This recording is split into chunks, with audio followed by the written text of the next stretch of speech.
All right, Andrew and Penny, everybody should be back in now.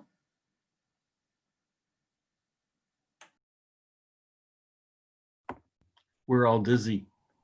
We're all dizzy. So, yes, I was going to go get a neck brace and put it on just for fun from all the back and forth. Okay. So, sorry about that. No, I'm teasing. I'm teasing you, Nancy. So, we had some really good discussions, and I'd like to thank everyone that participated and we've got some really great ideas. And so I just maybe like to run briefly through some of the findings that we found in the collaboration. And then Danny will talk about some of the ideas that came out from the marketing groups.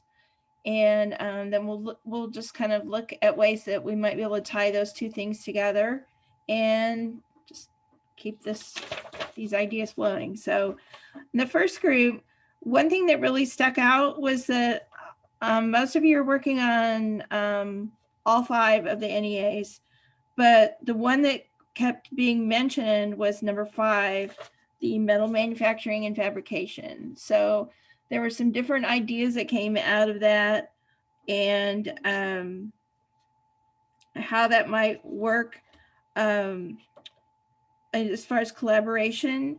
And Jean mentioned that like Bruce working with Tyson, and now that there's people in Texas at Tyson that are interested in the P2 program that he's worked on there in Nebraska, and with metal manufacturing. So that's one. And then Jenny was saying, Jenny from IWRC said that if they did something at IWRC with metal manufacturing, it might be a pilot project. And correct me if I'm quoting you wrong here, Jenny.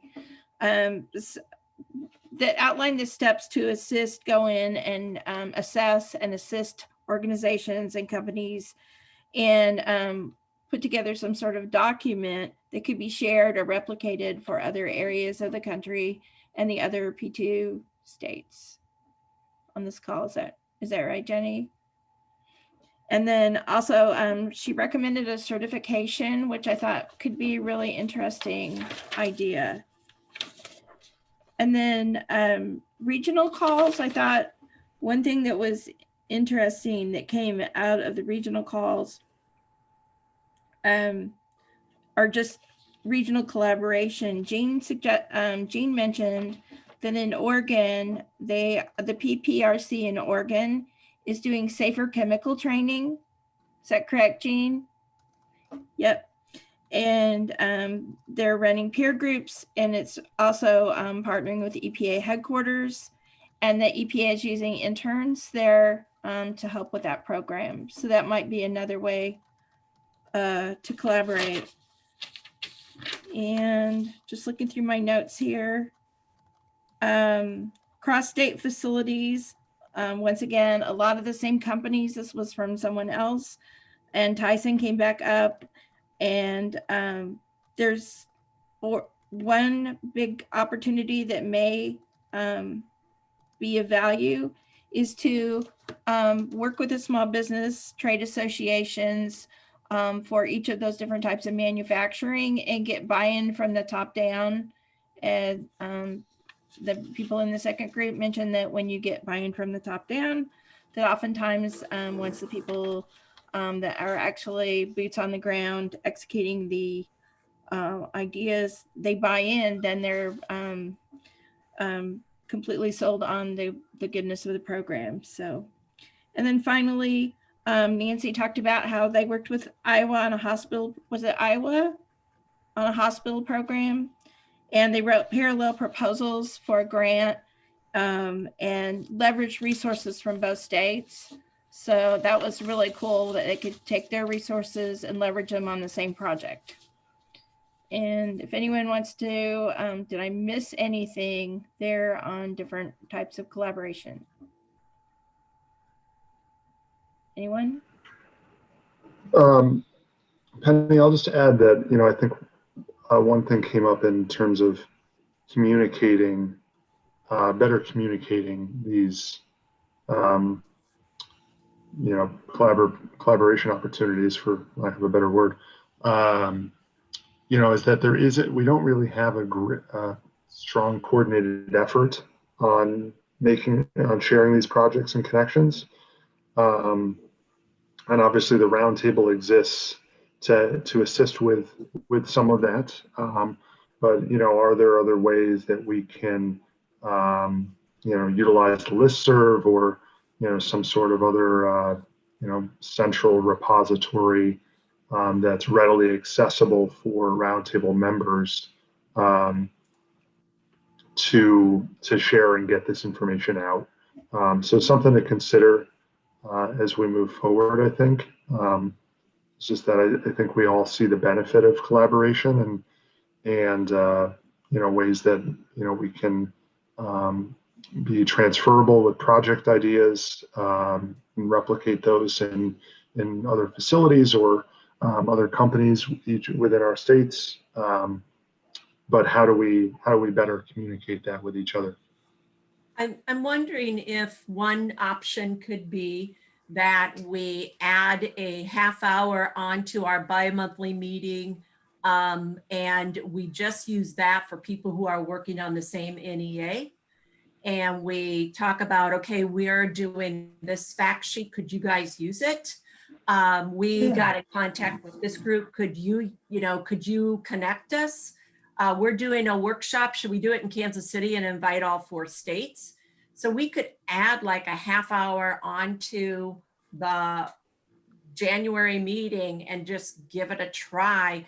And that way people who are not working on that NEA, like David's group or Jenny's group, they wouldn't be pulled into that extra time if they didn't want to.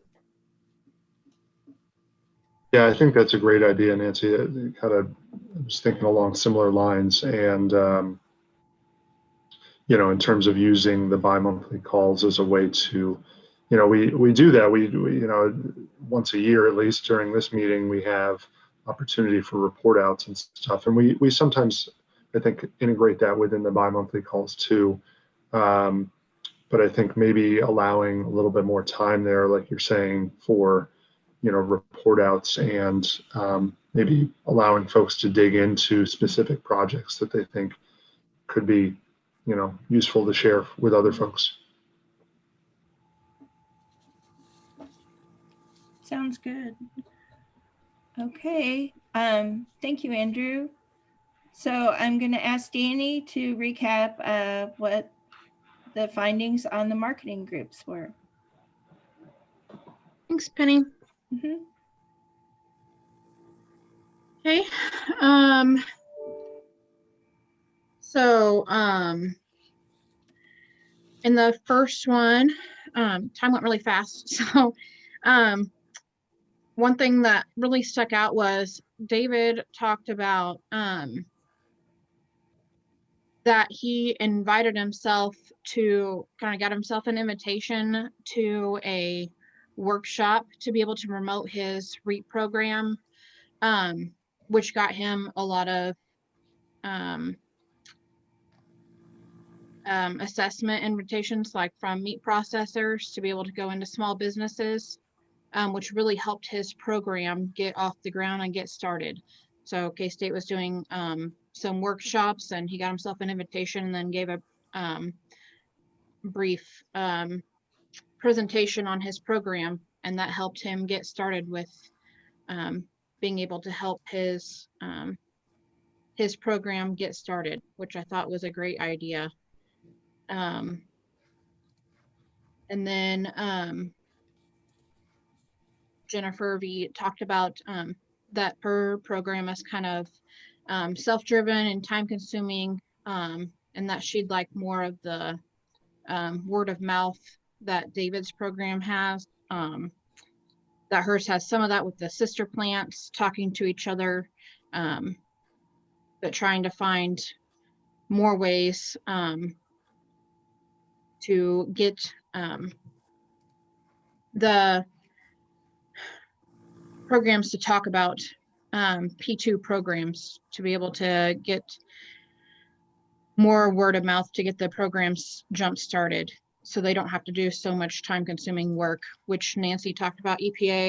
Nancy and Linnell both talked about EPA maybe and USDA doing more promotion at the state and national level, getting on the agendas and recommending programs and events that are happening on the 4P2, and maybe recommending those and giving companies incentives to reach out and getting them to getting these P2 programs started. And then David talked about the Eco Devos, the economic development programs, how active they are and how much promoting they do for at least for their energy program, and that maybe they would help the P2 program as well. And to maybe look into the Eco Devo programs, at least here in Kansas, which promote ways for companies to save money. And they give lots of referrals for the energy program. And that it's not always, and Nancy talked about that it's not always the material, but it's the relationships that you form. And then in the second time, I wanted to point out about the, we talked a lot about social media, which in the first one, people talked about that the social media hasn't really helped them. So I kind of wanted to touch on that because in the second one, a lot of people talked about that the social media has really helped them. So I had Jennifer T kind of elaborate on her experience with social media. And she uses Instagram and Twitter, Instagram more so. And then the LinkedIn, they have one for their brewery type page, and then they also have staff individual ones, and whatever the group shares, they also share on their staff pages. And they have interns to help them, and they have them scheduled for the beginning and the end of the week. They spend 4 hours every 2 weeks. The posts are scheduled, and so they review them, and they don't necessarily have to be there when the posts go out. On the Instagram and Twitter is really where their businesses are, where the breweries are, and then where the it's really the other companies is on LinkedIn, and they don't really have the companies show up. They do searches for them, like they search for metal manufacturers, and then they comment, share, repost their posts, and then that gets them a lot of interaction. And you can correct me and jump in if I'm wrong, Jennifer, if you need to add anything. But they and that's how they get a lot of their interaction, and that gets other people to look at their stuff as they comment and share the other company's stuff. And then that gets other people to look at them and gets them noticed by helping the other companies by comment and sharing on them. And then in order to train their interns, they use LinkedIn Learning and lynda.com, and they have them watch the videos on visual appealing posts, how to engage. And then, like I said, they schedule the posts and have the staff review them. Anything you needed to Twitter hardly at all. We only use LinkedIn and Instagram. Nancy uses Twitter. Okay. Then Bruce mentioned working with 8 to 9 companies to get referrals, and working with the extension program to get trusted partners to get to the right source to be able to get good, strong referrals with a sector partnership. And then we talked about opportunities a little bit, and we just kind of talked about how there's new platforms all the time, especially with social media, and you kind of got to be on all of them because you never know what people are going to be joining all the time. And then we talked about making sure to respond to any engagement to be able to encourage that, because you want to encourage people engaging with you. And then we talked about PPRC does a series of trainings across the country. And while it is time consuming, they do work and it's great and it has a great success. And then Yvonne talked about that they do a lot of emails for their KidWin program on a listserv and ask them to share it with their superintendents and with other staff. And then she talked about that grocery stores talk to each other and rural development all talk to each other. And so it's kind of a word of mouth thing to continue to share their program. Is there anything I missed or that anybody wants to add? I'll share one thing since I wasn't a part of your conversation, Danny. I just bring this up, and it kind of filters back into the regional collaboration conversation too. But we are going to be having these national emphasis area affinity groups rolling out. Chen mentioned he's going to be co-leading the chemical manufacturing work group. I'm going to be co-leading the aerospace NEA work group. So these are going to be an opportunity for folks to kind of come together, grantees to come together and learn from each other, you know, what's going on around the country.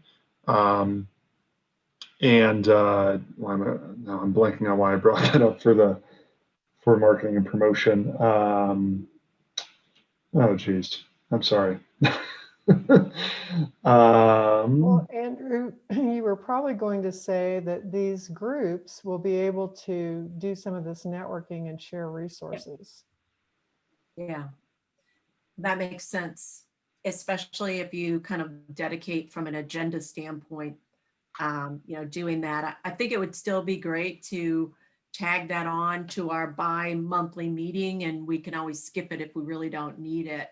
I wanted to clarify one point that Danny expressed, and thank you so much, Penny and Danny and Laura and Andrew, for helping with all of this.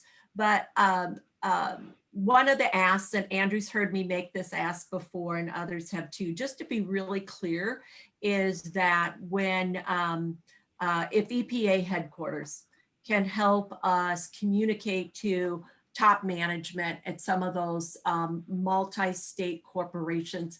Tyson, you know, has come up several times, and communicate to them some of the successes that they've had in Iowa, and not so much in Kansas, in Nebraska, and to say, where are your other, you know, someone working on this, maybe it's Brian, where are your other facilities, and can we connect you with a P2 program in that state, and just really leverage from a relationship standpoint. Yeah, that's awesome, Nancy.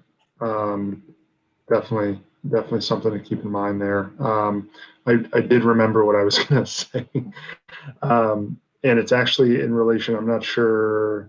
I think most of our grantees were on our national meeting last month, but we had a presentation on there from our Energy Star program, which has an industrial component to it as well. And so they have a variety of work groups that they connect directly with manufacturers on. And for a variety of reasons, as you guys are aware, you know, the manufacturers aren't always super thrilled about being a part of a work group with, you know, state level entities, particularly regulatory agencies. So it's actually, that might pose an opportunity. I think there's going to be some collaboration there between the Energy Star program and the P2 program through their work groups and our affinity groups in ways that, you know, maybe there's some overlap. Kind of, Nancy, to your point, from EPA, you know, we can participate maybe on some of their industrial program work groups and learn from manufacturers, and then they can participate on our P2 work groups and learn from you all on the needs there. So, and be able to kind of communicate that back to each audience. So just thought I'd mention that as another crossover. Sorry about that. Andrew, can I ask a question in regard to that? Sure. So the NEA affinity groups, I assume, are going to be opened only to the EPA grantees that are that have addressed the NEAs. So my group would be excluded from those, but we would definitely welcome a partnership with Energy Star Collaboration because we use them all the time. So how do I get involved in the collaboration between Energy Star and the affinity groups if I'm not part of the affinity group? Yeah, good question. That's something Hey, we'll probably. Andrew, this is Brian. If I can actually just jump in. Hey, everybody. Sure. My name is Sure, Brian Clapp, and I'm the P2 Hub lead and also helping coordinate the rollout of these affinity groups. I think initially we are looking to, invite specifically our current grantees in, but we absolutely welcome participation from past grantees or folks that don't have a current grant, because you certainly have tools and knowledge, and we also want to help you guys make those connections. So I just wanted to clarify that those are open more broadly, not just to the grantees once we get them stood up. Okay, thank you. Yeah, thanks for that. Thanks for the clarification there, Brian. That's exactly what I was going to say too. It's something that, we have an initial focus, but will be expanded upon. So be on the lookout for that, David. Andrew, may I just jump in here for a second? Sure. On a collaborative opportunity. Well, as Andrew mentioned, I am the Sustainable Management of Food program manager, and I know a lot of people are interested in working in food. One of the things with food is that we have a lot of contacts at headquarters through our food group with a lot of these companies. So it might be good at the headquarter level to we might be able to get some collaboration there on working with some of the larger food companies. And for example, ConAgra or Kroger. And just also wanted to say that we're doing 4 food summits. We had one that just finished in Lincoln, Nebraska, and we'll be having one in Quad Cities, one in Kansas City, and one in St. Louis next year. And the key components of that are source reduction, which is pollution prevention. And I welcome anybody who wants to jump in. There's a web page, and we had 25 people learn all about preventing food waste. And we just had a really great meeting. I'm real excited about it. And so 3 more next year, and I'd be happy to collaborate with any of you on that for the source reduction piece. Thank you. That's awesome. And Andrew, I kind of leave this up to you. We've gone over, we are over, and I apologize for not doing a better job keeping time. Not sure where the time went, but it just happens. So, so we are over, and do we want to tie it up here, Andrew and Penny, or do we want to continue on? What would people prefer? Nancy, I'm thinking, why don't we take 7 minutes, just round it off to 11 here. I think that should still give us plenty of time to cover the P2 hub and the breakouts there before closing. Okay. So why don't we just take now 6 minutes on my clock and just give everybody a quick break, and then we'll regroup at 11 and kick it off with Brian. Okay, that sounds perfect. Thank you so much. So we'll see you guys in just a few minutes.